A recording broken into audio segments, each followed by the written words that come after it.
Dear PJ Freshville. Hi, my name is Evelyn Waugh. I'm 10 years old. My favorite shows are Count Duckula, Ninja Turtles, Rocky and Bullwinkle, and Get Smart.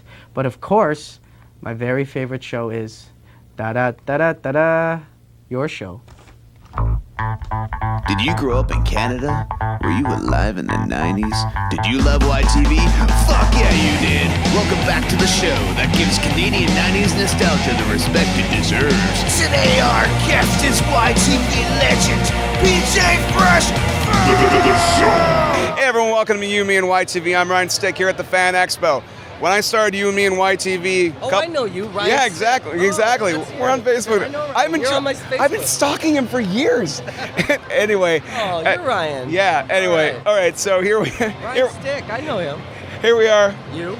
10-year-old me, high five. All right, here we are at the Fan Expo today. When I started this show, I said to myself, you know what? I want to make an excuse to talk to PJ Freshville one day. And here we are. You need no excuse for that. All right. Come on, talk to us. You just got to get you say, I'm Alfonso Ribeiro and you're watching The Zone. I'm Alfonso Ribeiro, you're watching Zone. It's The Zone, my brother. The Zone. You don't got to be a Rockefeller to help a fella. What's up with Tom, man? He don't even have no show. You got the time, baby. You got the time. The thing is, today is our Halloween episode. Oh. And I just want to emphasize the importance 2 months to cut it. of Dark Knight. You know, the compilation of Are You Afraid of the Dark, freaky stories, goosebumps, all that stuff. Cheap interstitial production with bad storylines. Yeah. In between, a good show. Yeah, that was us, Dark Knight. We'll run around in circles. No, we're close. I can feel it. I can feel it in my arm. It's taking us to our destiny. Get that arm away from me. Look at this. No babes, no band. It's the use. Let's call it quits. Let's go home. No, I want to party. I need to party. My arm needs to party. Me, the cameraman, Jason, right here, and our best buddy, Marlon. Marlon, you're out there, you're watching us. We used to wait for Dark Knight, man. We made an event out of it. We had the sleepovers. How did Dark Knight come together? I don't know what it was. I think, I don't know who came up with it. I just remember it's like, you guys are shooting Dark Knight. You know, we'd shoot that between like midnight and 5 in the morning every year. And we would just like shoot around that Liberty Village area. And back then it was all warehouses and like scary, you know, it was all just scary. So yeah, it was every year. Who came up with it? I don't know. But it was popular, and that's all I really remember. It's like, oh, Dark Knight. We're shooting all night again. And Meanwhile, we're like, Dark Knight! Heck yeah! Oh yeah, that's right. It is the night you have all been waiting for. Thanks for tuning in from all across Canada to YTV's Dark Knight 5, live from YTV Dark Knight headquarters right here. And to add another element to Dark Knight 5, we're going to go out into the field to a little town called Tweed, Ontario. Nice Scottish name for a town where Phil, Katie, and Ashna are investigating some rather strange goings-on. Something about lights in the sky. Yeah, we loved it. You know, Paul's going to be here later, and he has good fond memories of Dark Knight. I swear to God, to me it was just like, I hardly remember shooting any of them. No. I've hardly, you know what, I don't remember doing a lot of stuff that's on YouTube. It's tearing up my heart when when we are apart. Oh, he's gonna keep going, Too. And no matter what I do, I feel the pain. With or without you. You're like the Keith Richards of YTV in the 90s. Well, I mean, I don't know what to tell you, man. I was shooting every day from Monday to Friday for 11 years. So imagine if I asked you, Ryan, do you remember when you shot on Monday, year 2 of October, Dude, week 3? I don't remember what I had for breakfast this morning. Exactly. Iguanazord power now! Well, that's my Zord, so don't make fun of it. One thing I remembered specifically, and this is how I heard of The Crow, was from you, who were dressed as Crow. How the hell did they allow you to dress like an R-rated like superhero on TV, making kids like me who are like 9 be like, The Crow's cool, let's go rent that? Dude, I remember. I'm surprised. I'm still trying to find that footage because I was just really into The Crow at the time. You know what I realized? I was into Bruce Lee at the time, and I was taking his martial art, this thing called Jeet Kune Do. My dad is a student of Danny Inosanto. Oh, is he? Yeah. I saw Dan Inosanto in California at one of his classes. Like, it's down on the beach there, like south of Marina. Yeah. But anyways, he was like 60 and still doing like push-ups. It's like, holy shit. But yeah, that's why. And you know, like, it was hard to come up with content every day. So the easiest thing for me to do was to just talk about shit I was into. I was into guitars. I would also play Rage Against the Machine on guitar for you guys, because that's what I was into. And I know it was R-rated, but at least I was being transparent. I was being myself, and I think people appreciated that. But what the hell else was I going to talk about? Say something. You got an ugly smile. Okay. Can I do my kiss impression for you guys? Yeah. Please. I used to be out there where you are. Then you put me up here. You want me to come down there and sing where you are? Helga's my masseuse, everybody. She's giving me a massage of the gum. And you know what? I don't think they watched us that closely. I was surprised at the stuff I got away with, Can you like make a swear word flub or something? Because I've seen this clip on YouTube saying like PJ Phil accidentally swears or something. No, it's an adult blooper, and I'm playing with this like toy car from Reboot. Yeah. And for some reason, I was like, there's a back seat and a front seat, and I said, yeah, and then you could do that, and you could do them in the front. But I look into the camera. And then you could have the guy doing them right in the front.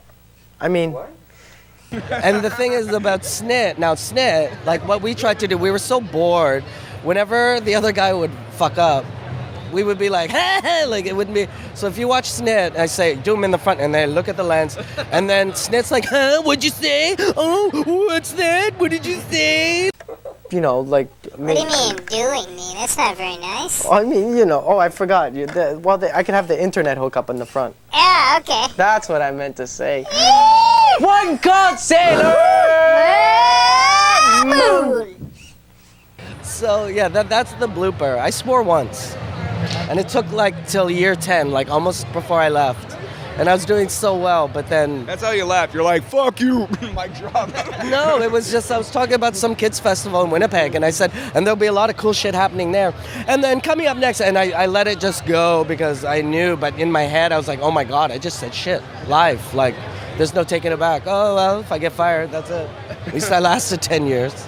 All night in Canada, and we got a fight. And we're playing with Jason and James from Metallica. Who's fighting? Oh, it's not me. Oh, fuck. So how did you start? Man, let's go back in time. It's like a Tarantino movie. When we're in the middle, how did you start, buddy? Yeah. How did you start? Let's Pulp Fiction this. Yeah. Well, I threw a fight with Marcellus Wallace, and then, no. The beginning was I just auditioned when I was 17. A friend of mine worked for YTV. His name was Russ Chong. Yeah. He was a co-host, and he did television all his life. But he didn't want to do it anymore. He got me this audition, and I just somehow turned it into this reporter job for this show called YTV Rocks. Next time you're in a record store, check out Soundgarden's Louder Than Love LP. Although you probably never heard of these guys before, they're not a new band, and this isn't the first album. However, it's their first major record release, so their other stuff's probably hard to find. And they actually got me to audition for Tarzan Dan's job, which I didn't telling get. us. Yeah. But you got revenge today by having a giant PJ Phil sign, and he has a wee little T-shirt. It helps me sleep at night. Because I know I have guardian me looking over me. I had no idea you had such depth of emotions. Oh, I knew. Oh, come on.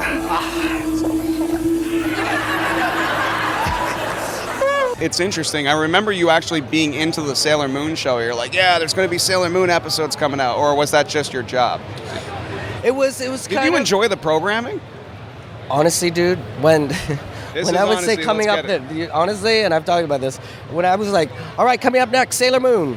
And then we'd be out, and I'd go straight to the parking lot and smoke cigarettes for like 20 minutes, and then I'd come back and do another hit. Boop!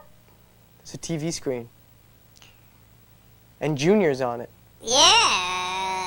That's not Junior. His name's Enzo. I know his name's Enzo. I call him Junior. Like, I was a big Sailor Moon fan that I was excited because we were showing this thing called anime, and nobody really had that. Well, let's get into that. You guys were showing anime before anybody. Before anybody, but you know what? It's because what else were we going to show? You know, it was scarce for us. There was scarce programming for us to show, and it was scarce to get new cartoons and popular cartoons. We had to seek outside of North America because, there was only like Nickelodeon in the States. That was it. Like there was nothing. We had to find shows to show, and that was a big problem. Getting English versions and recut versions, and Beast Wars. Sounded too violent, so we called it Beasties. There was all these weird things we had to do. Oh, Do you remember that? It was Beast Wars in the States? Beasties! Yeah, we called it Beasties.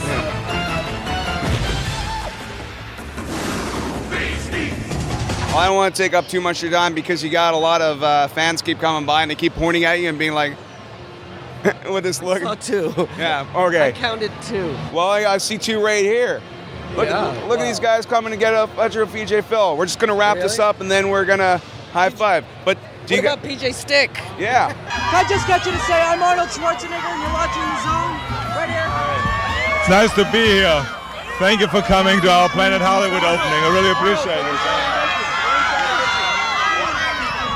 I don't think Arnold understands English. All right, thanks everyone for watching. This show's for the fans. We do not do this for profit. There's no money in this. It's just me, my buddy on the camera, and a lot of begging. So what a waste. Have a good day. Beasties! Don't forget to subscribe, share, and tell all your friends that 90s nostalgia is still alive on You, Me, and YTV. Go Canada.